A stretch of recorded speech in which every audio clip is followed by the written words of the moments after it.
Welcome to my channel. In this tutorial we're going to learn how to draft the pattern for this blouse.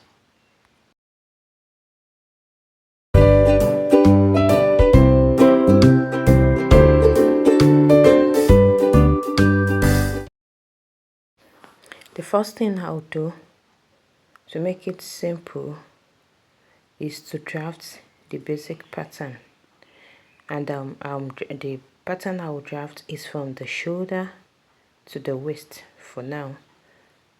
Then when we are done with this part, we'll complete the pattern. So I marked from my shoulder to my bust line. So this line I just drew is my bust line. For me it is 10.5 inches, that is the length. And I also marked from there to my waist, which is 16 inches. So I'll draw the waistline. That's the waistline. Alright, let's work on the neck, the shoulder. I marked 3 inches, and from that 3 inches I marked 5 inches. I usually like doing this for all my designs. Then I came down by 1.5 inches and I'll draw the shoulder slant. So after doing that, I will now divide my back or my shoulder by 2 and I'll mark the point. This is how I do for almost irrespective of the size or the age. I must draw the shoulder slant, then I will now take the back. So I drew the line I just drew now is the armhole, where I'll pick the armhole. My armhole, I use 8, and at that point I will divide my bust by 4 and put whatever I have, and I will draw a curve like that. Then after that I will divide my waist by 4. Divide my waist by 4 and I'll put whatever is the value. Then I will add 1 inch. I will use 1 inch for my dart. And I remember I am not adding seam allowance. And you want to cut on the fabric, then you can add seam allowance. Please don't forget that. Now I marked my nipple to nipple divided by 2. That is my bust span divided by 2. And I drew the line.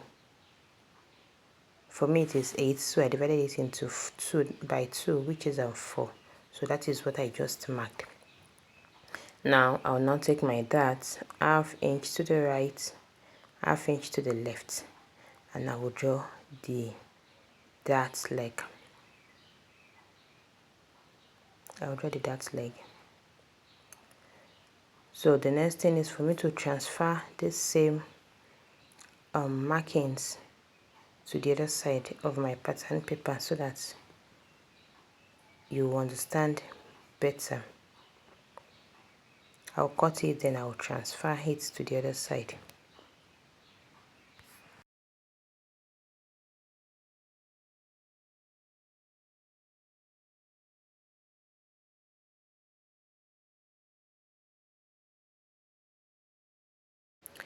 I have transferred it to the other side. That is the dart to the right and to the left. Now let me mark the neckline. I marked 3 inches by 3 inches. We won't be using this neckline, but I just needed to mark it so that I'll be able to explain what I am doing better.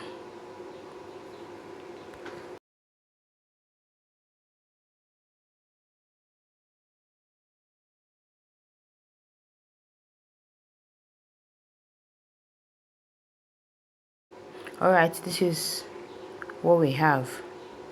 The first thing I want to do is to work on the sleeve. When you look at the blouse properly, you see that the sleeve, it has a drop down sleeve, if I can call it that, And but one thing confusing about this tie is I didn't see the other side of the sleeve properly. I don't know if it has this type of sleeve, or the sleeve starts, the other sleeve was joined at the shoulder, so whichever case, you can make the sleeves the same or you can make it different. Let me just show you how to achieve this one. So if you want the sleeves to be the same, then you can use this same method for the other side. So I attached more pattern paper, and from that my shoulder I marked 6 inches. You can increase it if you want. Then at this other point I marked half an inch, and I will draw from that half an inch to the I will make sure I pass that shoulder. That is the end of the shoulder at that point. So I will mark from this half an inch, and I will go towards the 6 inches following that slant. So that will be the new neckline. That will be the new neckline. If you like, you can you might not mark that half inch that I marked. You can just maintain the 3 inches. That is, it will be close to the neck, but I decided to go away by half an inch. Now the next thing is to mark where you want your arm to come out from. I marked 8 inches here. If your arm is bigger, you can increase it. If it is smaller, you can decrease it. So this is where the arm will come out from, and I came in by 1 inch at this point, so that I can have a slant. I usually like it that way. If you like, you can leave it, but this is what I used to do. So I'll come and I will connect from there to join my waist. That is the waist, and that is what I have. So the sleeve of one side is achieved. If you want this type of sleeve for the other side, then you can do it. If not, you can leave the sleeve like this, and the armhole, you can leave the armhole the way it is, and just add your sleeve to it eventually. When you look at the style properly, you see that the sleeve was joined. It was joined to make it a long sleeve. So that is what I just did. So now we've achieved 2 things. We've worked on the neckline and we've worked on one part of the sleeve. Now let's work on the other side that has pleats or gather, whichever way. Now we have 2 darts, 2 waist darts to the right, to the left. I want to move this dart to the shoulder, and in moving the dart to the shoulder, I just drew a line from my bust point to the shoulder for both sides. So what I will now do is I will cut my dart leg and close it. So the 2 darts will move to the shoulder.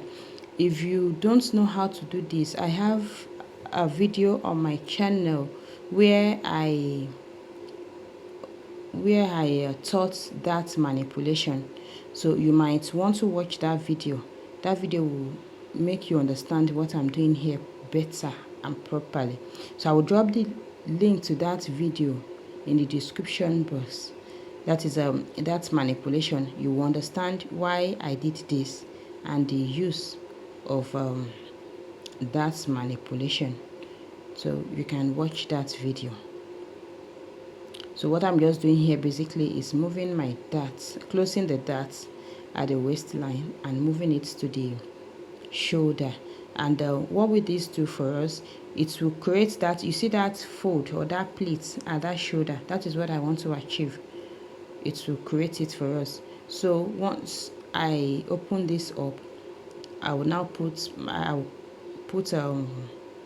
another paper for that fullness. So when you are sewing, you can now gather it, or you can just do small pleats to create that effect at the shoulder of the blouse.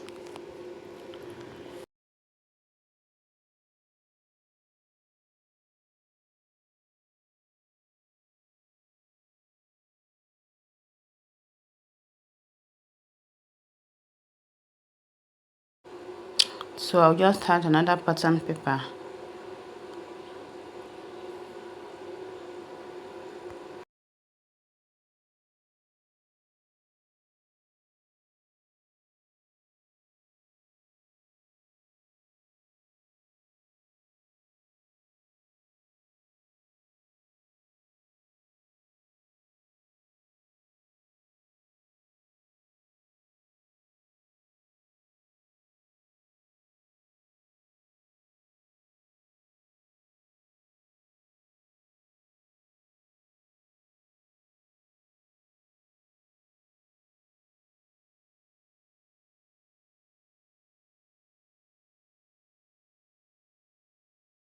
So we've taken care of that side.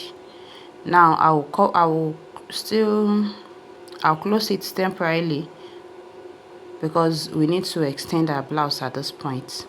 You know, this is for just shoulder to waist, and the blouse is a long blouse. It's to the hip line. So the next thing is to add more paper to it so that we can work on the hip side of this design. So I'll just add more paper. I close that part so that it will be uniform at the waist side. And so wait while I add another pattern paper to it.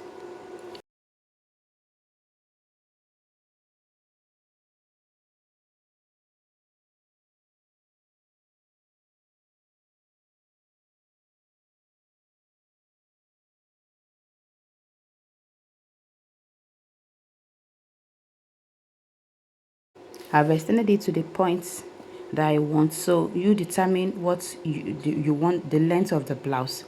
Then I'm trying to mark the center, trying to fold it. I realize it's difficult to fold because of what we have at the upper part. So let me just draw the center line. Let me just draw the center line. That is the center of the pattern. Can you make this dress without a pattern paper? I don't think so. I think it's best for you to use pattern paper. So after drawing the center fold, I will mark my hip divided by 4 on both sides. My hip divided by 4, I'll mark it to the right, I'll mark it to the left, and I will join it to the shoulder.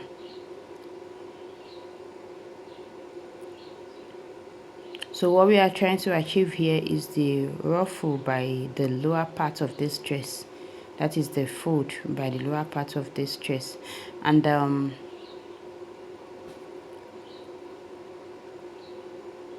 we still have to achieve that by using slash and spread method. And also this ruffle has a drawstring, that is that rope by the side. So that is what you will use to pull the ruffles together. So let me cut out the pattern so that we'll know what we have and work with it.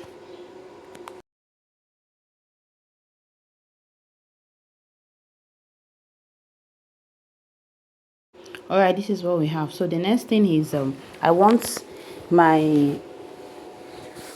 my ruffle to start at the under the bust. So I'll measure from my bust line to my under bust. I measured 4 inches, and I will draw the line.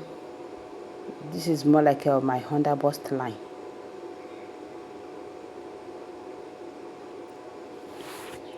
Now from this line, I will measure it to the hip line. I want to know what I have. Eventually, after measuring, I realized I have 10 inches. So I decided to divide it into two, using two inches interval. So if you want to draw your line, anything from 5 lines to 6 to 7 lines is fine. So just whatever you have at this point, just divide it into by 6, by 7, or by 5, so that you know the interval. So I decided to go to 2 inches. I'll draw the lines and I'll cut them open. So just watch as I'll do this part.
So after cutting, this is what I have. The next thing is to place it on another paper and spread it. So the spacing I used 2 inches. It depends on how full you want that side to be, but I think 2 inches interval should be fine. So I will just glue it, use my glue to stick it with the brown paper. I will put 2 inches spacing in between, and that is what I will do until I get to the end.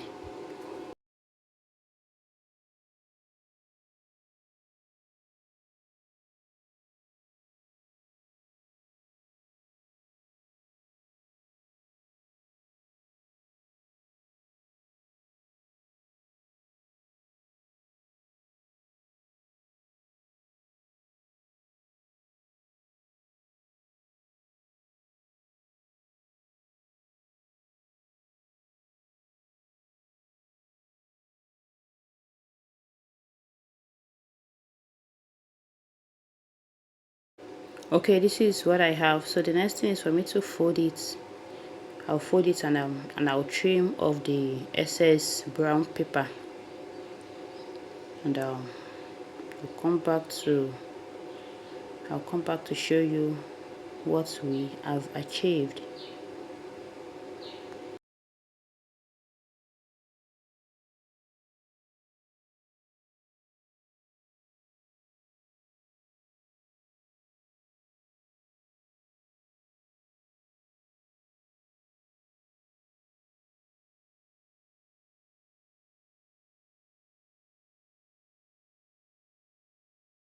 Okay, this is the pattern. This is what we have. This is the lower part. This is the shoulder side. This is the other side.